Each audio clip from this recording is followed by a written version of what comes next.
Are you considering buying a hydroponic garden because you thought that it's so easy? Well, let me explain you how it works. So what do you need to start a hydroponic garden? Well, it depends on how sophisticated you want it to be. Potentially, you can just take a piece of plant, cut it a little bit, and put it in a glass of water. And here it is, your first hydroponic garden. That can be as simple like that, or it can be as sophisticated as modern hydroponic gardens, which are also quite expensive. So assuming we all know how to do the simple one, let's talk about the most sophisticated hydroponics gardens that you have. Now, those solutions usually include a container where you have water, then you have holes where you can put your plant pots in the water, and you have the light. And in many solutions you also have a pump that regularly circulates water, ensuring better nutrient consumption by the plants.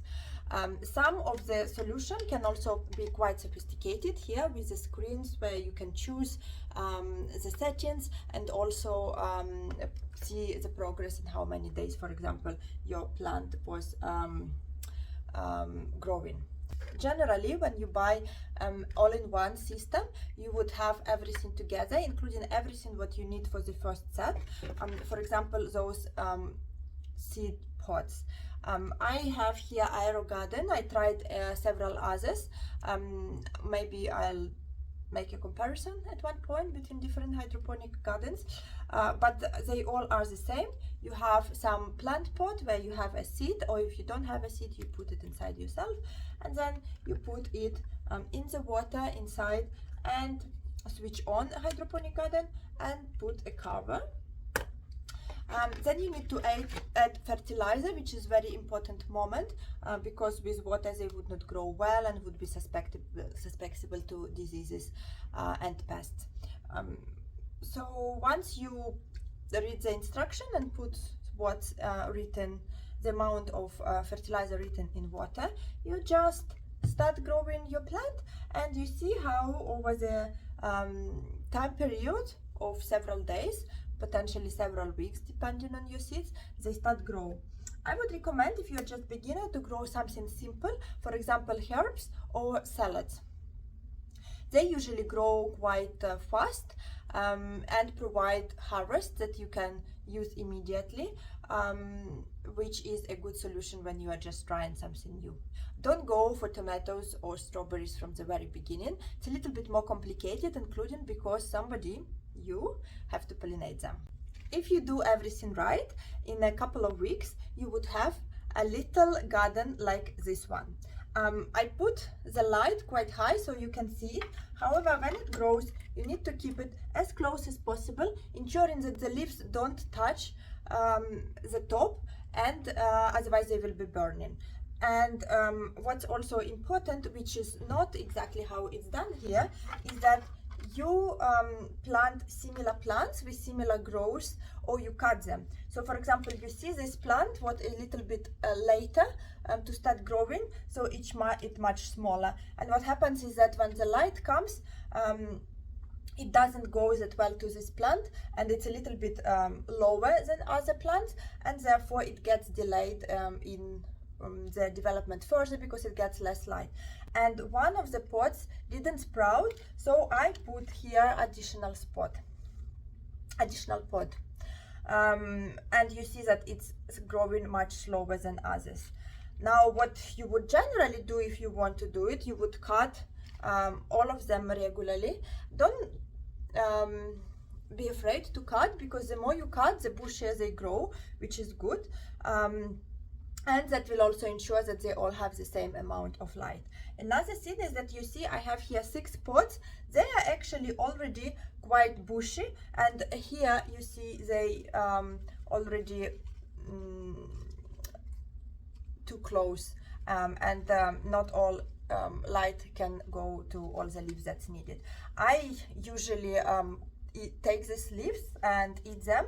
Now I left some of them just to show you beautiful garden, but usually it's important to timely eat them so that those leaves don't interfere with the sun. You see here, for example, maybe you can see there is some water on the leaves, just because it was covered by another leaf, and it promotes diseases, so not ideal. Also inside, you see the leaves are not as beautiful and developed and others, again because of lack of light. So don't forget to eat your plants, and we can even do one right now. So what I do, for example, when I grow basil, I take the big plants, the big leaves, which take all the lights for themselves. So now let's take them 1, 2, 3, 4, 5, 6, 7, and maybe I'll leave it like that. So this way it doesn't look as pretty as it looked before, yes, but this way you have much more light coming here. You can also see that while not having a big leaf, it will promote growing branches out of the place where the leaf was attached, and more light, more wind, so less diseases. Depending on what the purpose of your plant garden, you can decide just to keep it like that, but be aware that many more diseases will develop. I saw somewhere here, you see this leaf is already a little bit diseased. I'm not sure if you see it here, with some spots here also. So timely pruning and removing growth like this. Look at this leaf, it's massive. And now without it, first of all, I see there is another disease leaf from another plant, which I can delete. And there is also much more space for plants to grow and be healthy. And as a bonus, I have quite a lot of leaves for myself. So would I recommend to have a hydroponic garden for everyone? I would say it depends. I already recorded a video which describes pros and cons of hydroponic garden versus soil grown plants. So subscribe in order not to miss it, and I think there you will have your answer.